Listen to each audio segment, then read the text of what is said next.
Okie dokie, now just hang on a second.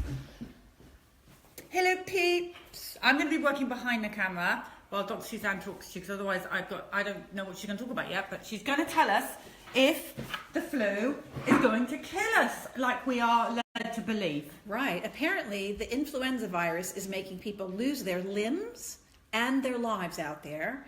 And the mainstream media has, of course, that's their job, to grab a hold of it and to try to frighten the masses. Right, before you start, Dr. Suzanne, because we're on Periscope, yes, could you tell everybody who you are and your qualifications to even talk about this subject? Oh, because we have some new people, let's just have a look. Let's just start off so we're all clear. Who are you? All right, well, my name is Dr. Suzan Hamfris. I'm a medical doctor, and I graduated medical school in, what year was it? 1993. Proper medical school, quack medical school? It was Temple University in Philadelphia. The slogan is, I could have gone anywhere, but I chose Temple.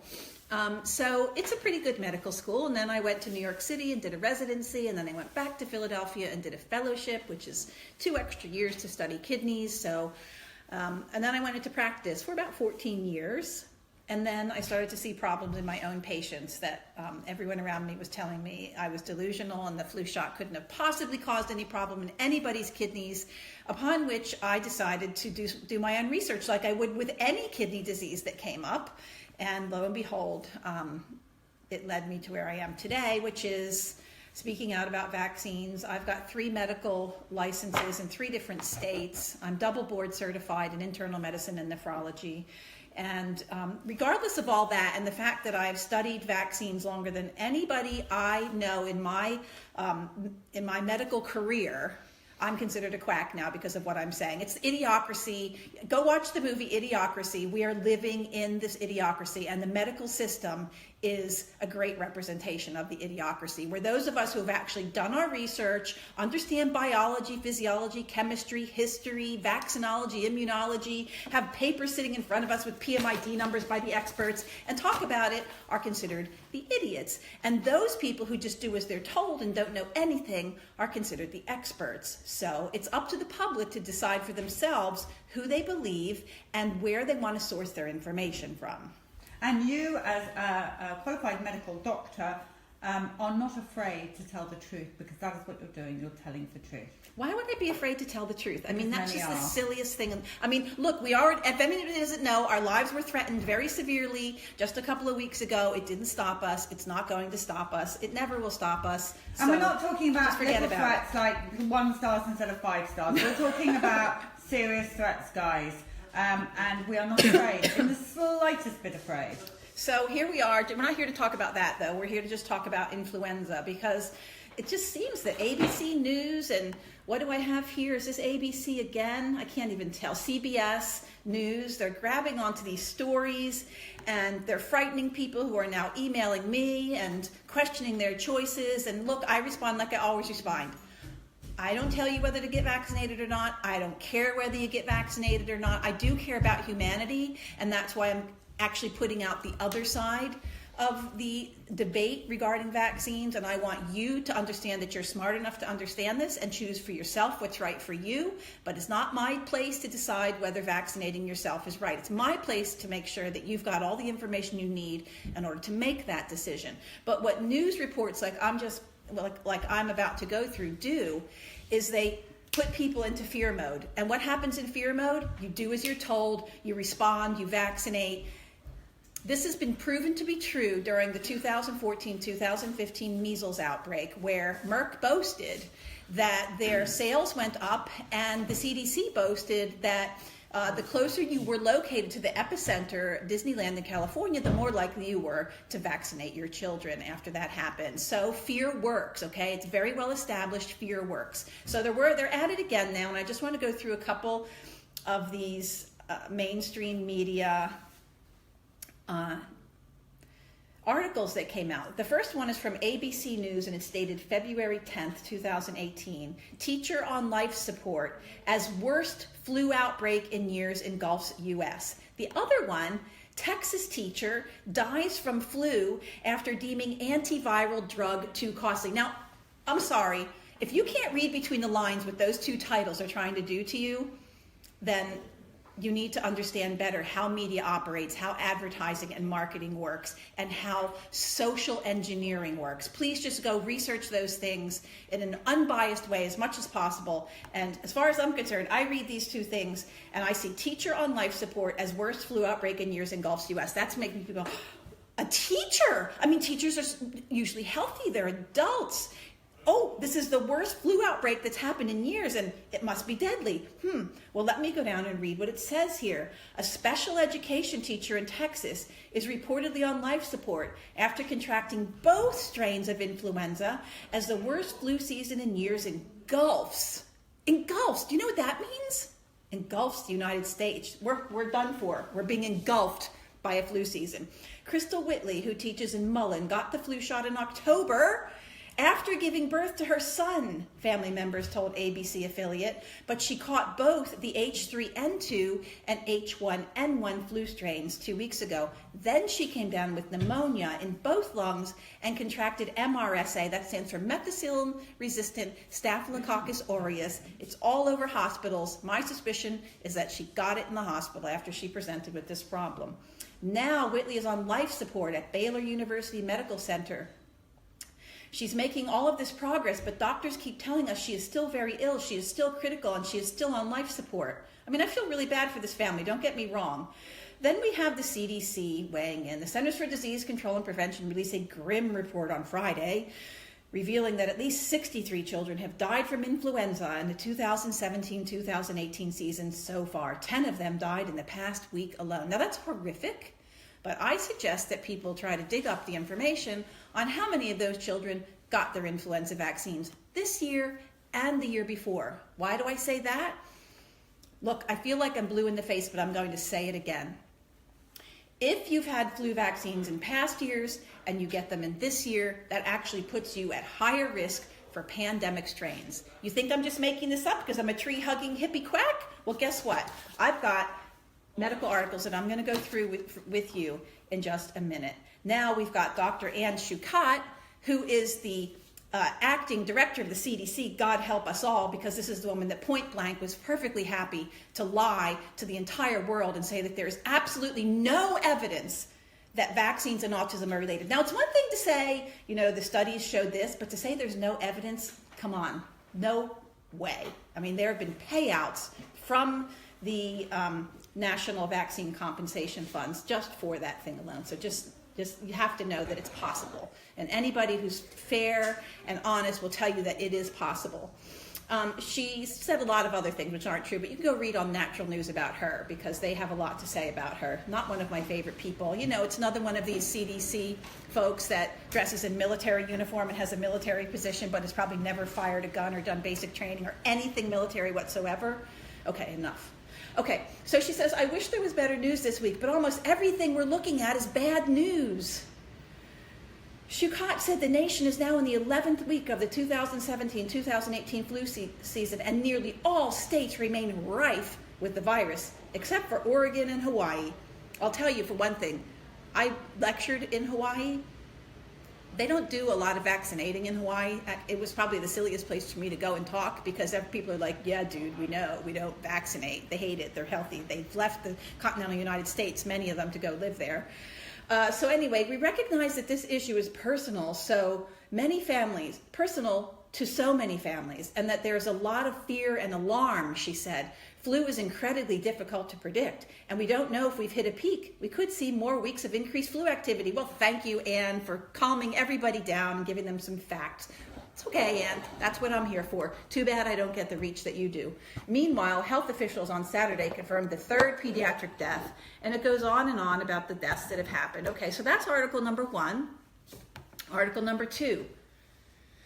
And the other thing is that, you know, I don't go on ABC and CBS very often, but every time you click on these, a commercial for something comes up. It's like you've got the noise and the video comes out and you can't even read the article. Second one, a second grade teacher from Texas has died from complications of the flu. So another teacher, 38-year-old Heather Holland, fell ill with the flu about 2 weeks ago and was prescribed antiviral medication to treat her symptoms.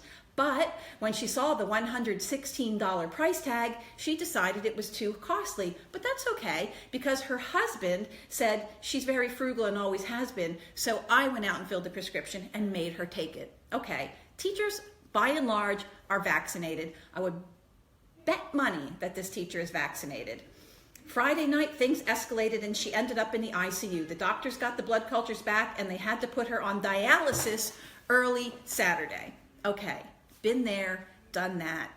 Dialysis from the flu? Okay, it can happen. You can have an inflammatory nephropathy from influenza, but I will tell you that in my career, I've never seen it happen. And my colleagues that I worked with haven't seen it happen. But we have seen it happen after people who get influenza take large amounts of pain medication, anti-fever medication, ibuprofen, those kinds of things, absolutely. And you get dehydrated and have inflammation. That can happen. Well, I've seen it happen after influenza vaccines, and the medical literature also says that it can happen after influenza vaccines. Tamiflu, this lady got Tamiflu, ends up on dialysis, and this is what happens, people, so just know that if you're that obedient and you do everything you're told, you could wind up in the hospital on dialysis, and the blame will be placed on influenza. Not on Tamiflu, not on your husband, not on your doctor, not on your vaccine, your antibiotics, your anti-fever medications. So just be aware of that. Her death comes as hospitals nationwide are seeing record numbers of patients with the flu. The U.S. Centers for Disease Control and Prevention say this year's flu season has been dominated by H3N2, okay? Hang on to that for a second. A particularly nasty strain, which is linked to more severe illness. Now, I want to take you over to... This is why I feel like I'm blue in the face, because if anybody's been paying any attention to what I'm doing, you've seen me talk about Cowling 2012 article, where the title is Increased Risk of Non-Influenza Respiratory Virus Infections Associated with Receipt of Inactivated Influenza Vaccine. Cowling 2012, PMID number, peer-reviewed medical literature, trolls, just so you know, 2242339. Please get a copy of that article, have it in your hand, have it in your files, have it in your go-to when anyone wants to talk about influenza. Why? Because this is a study that actually used a saline placebo. Really interesting. So what they did is they vaccinated half of the subjects and they gave a saline placebo injection to the other half, like you should do, and then they monitored over the season who got different kinds of viruses, influenza-like illnesses, or influenza. Now, didn't I just say H3N2? Okay. The trivalent influenza vaccinated had 19 to 1 times higher rate of getting H3N2 in that study. Okay? But it doesn't end there, because all non-influenza viruses like rhinovirus, Coxsackie virus, echovirus, and other respiratory viruses were also hugely higher in the vaccinated population than the unvaccinated population. Something like 3 to 4 to 1 was the ratio. Please go look at that paper. Now, if that's not enough, people have said, well, it can't possibly be the case, that can't have happened. Well, there are other articles, and I've talked about these. Please go to my YouTube videos, which are free to watch, which I sweat over for months on end to create. There's one that I gave in Iceland that was called Vaccine Re-Education. Please go watch that one, and I do talk in there about the influenza vaccine. And I mentioned this one study that comes, if you're going to talk about Cowling, you have to talk about Kelly, because Kelly came in 2011. PMID number 210-79528. Again, it shows higher rates of influenza in the fully vaccinated at a rate of 53% to 34%. There it is. And guess what? Because of all this cognitive dissonance, the writers discounted it as impossible. Well, is it impossible? I've talked about Hayward, which is one study that has shown us that we actually are also starting to understand the mechanisms. Let me just explain a little bit of something to you, which is that vaccines work by injecting you with what they call the stem. I think that's what they're referring to it now. But it's like either the neuraminidase or one of those outer protein coatings of the virus. Okay, so they inject you with that.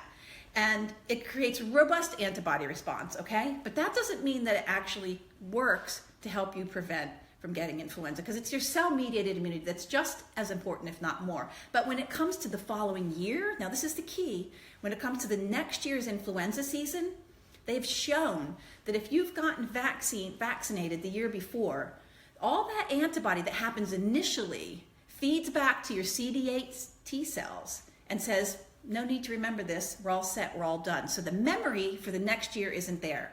But if you get a natural case of influenza, that's there, and it can respond the following year better, okay? So antibody production is the last thing that happens when you get infected with something. Normally, the first thing that happens is it gets into your mucous membranes, the cells that are there start to respond, your local immune globulin responds, then it goes to the lymph nodes, then it sends signals out to other lymphatic organs in your body and the blood, and it responds with the fever and so on and so forth. Then you make IgM, which is immune globulin M, and then when all is said and done, you make IgG. Well, vaccines just cut right to the chase and have you make the antibody. And that's what feeds back and says, the process is done, let's stop. So you're pretty much unprotected, except for a little bit of protection against those particular strains, which we know they guess wrong, or that there's strain shift or strain drift after the vaccines are created. So Hayward, 2015, PMID 25844-934 showed that unvaccinated children are better protected against multi-strain flu viruses and the vaccinated or not.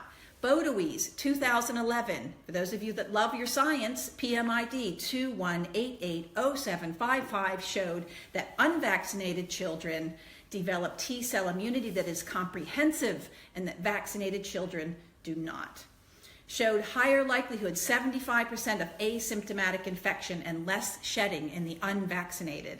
Showed lower risk of pandemic infections than yearly vaccinated children. I mean, I could go on and on and on here. It's not like we don't have the information. Anne Shukit, please call me, email me, text me. I'm happy to share these articles that I have with you.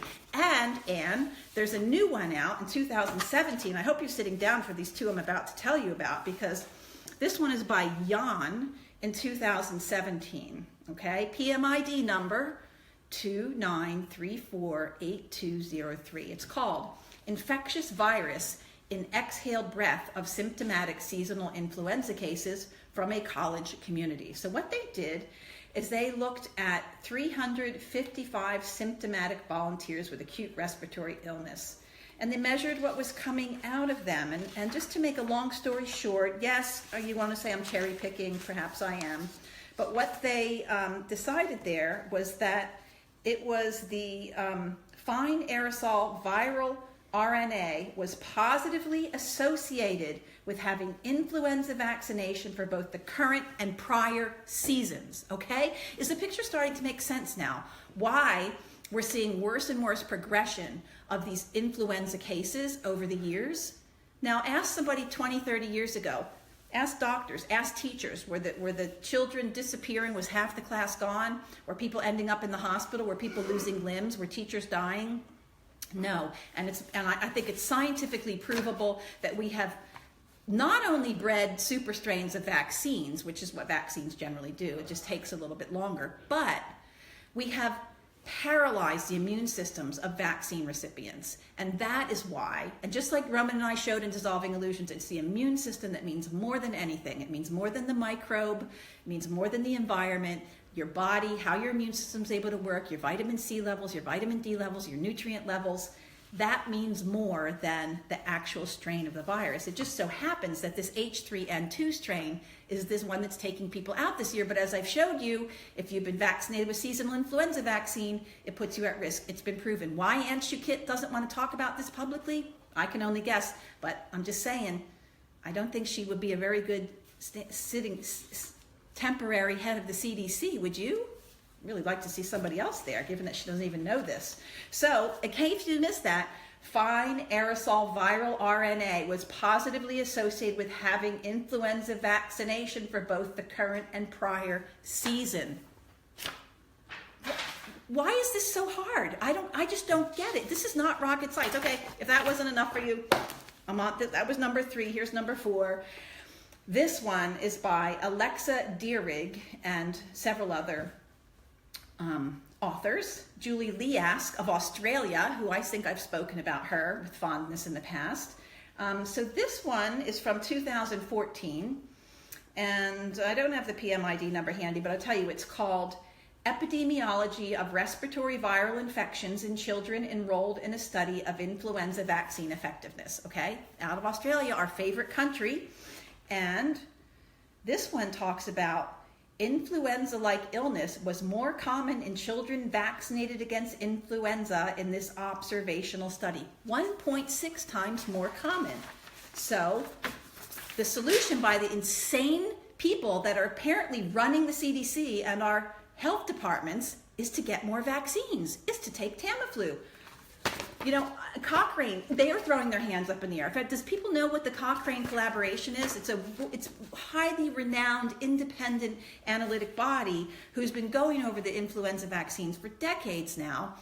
And they keep coming up and saying, we have poor quality evidence, we can't recommend them. Thomas Jefferson, who is the lead author, has basically come out and said the evidence that is presenting by the powers that be is downright fraudulent, that they're not telling you the truth, that they're exploiting certain data numbers and cherry picking, and that the flu vaccine is probably worthless. Now, after years of doing this, they've thrown their hands up in the air and they've said that the data has been stabilized. That's actually a really polite way of saying that the crud data that we've been having to rely on hasn't gotten any better or improved, and so they're not even going to continue analyzing it anymore. And they had a lot of really interesting and cutting things to say in here, among which was, overall, the largest data set to have accumulated to date is from trials conducted in the population least likely to benefit from vaccines, but most likely to produce immunity, healthy adults. So they're basically saying that they talk about this is some of the best data that they have, and it shows that it's marginally helpful in them. 71 healthy adults need to be vaccinated to prevent one of them from experiencing influenza. I don't know about you, but that's not a gamble I would take every single year, or subject my baby at 6 months old every year for the rest of its life. I mean, seriously. They mention cowling in here. You know, they cite a lot of the same things. So this is an article that came out on http://community.cochrane.org, and it's titled, Why Have 3 Long-Running Cochrane Reviews on Influenza Vaccines Been Stabilized? It's a summary. You can go and read the data that they have on children, on infants, on elderly, on sick people, and on healthy people. None of it adds up to equal the media hype that we hear about how wonderful the vaccines are. The science isn't there. Look, I'm not here to talk about conspiracy. People like me to talk about conspiracy. I don't know anything about the people. I don't know anything about Ann Shukit except the stuff that comes out of her mouth is drivel, and that she has publicly lied. Now, I don't know if that's a conspiracy, but I can tell you that down at the bottom, all this science that I'm showing you does not add up to, if you get your yearly flu vaccine, we will create healthier people who have less influenza and keep them out of the hospital. It's showing it's not even neutral, this data. It's showing exactly the opposite, that if you get your yearly influenza vaccine, you are more likely to get the flu this year, you are more likely to get a pandemic strain the following year, you are more likely to shed viral particles out into the public and change herd immunity. Now, one could argue that the more disease we spread, the more herd immunity we get, but I don't really think that's a great way to go about public health. Do you, Polly? No, okay, and rant over. No, and well deserved rant. Thank you very much for explaining it nice and clearly. Anything else you want to add to this? No, thank you. Well, peeps, I think you need to get on and share this. Periscope, quick question for you. This is a new camera. Does it look good?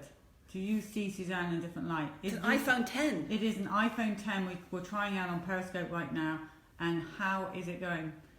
We are vaxxed. We will get to you with one soon. We Are Vaxxed makes the crow's feet unseeable, whereas I'm sure the iPhone 10 is making the worst of a bad situation. All right. But so be it. Yeah, well, it's the data that's important. There's lots more that we can talk to you guys about, and we are going to come back onto mobile. I don't want to rabble on this one because I feel it's such an important talk that you've just done that people need to get off so people can share it. Yeah, that's why I want to keep it short. And if you want more information, go to Dr. Suzan Hamfris, my my Facebook page. I posted a lot of these articles there. And we can actually put the PMID numbers on the bottom of this broadcast on We Are Vax, just so that you have it. Please, please read them and share them, because it doesn't matter how much I say it. Look, CBS and NBC are getting out to millions of people all over the world. We're getting out to, if we're lucky, 30,000, 50,000 people, okay? We need to make that 30 million, 50 million people. And we can only do it if you guys have the information and that can share it, okay? So please. Yeah, share this information. We can't go on like this. All right. All right, guys, we will be back tomorrow with a special Valentine's special. Oh, yes, Valentine's. Yes, we are. All right, so look out for that, and we love you guys, and we will speak to you very soon.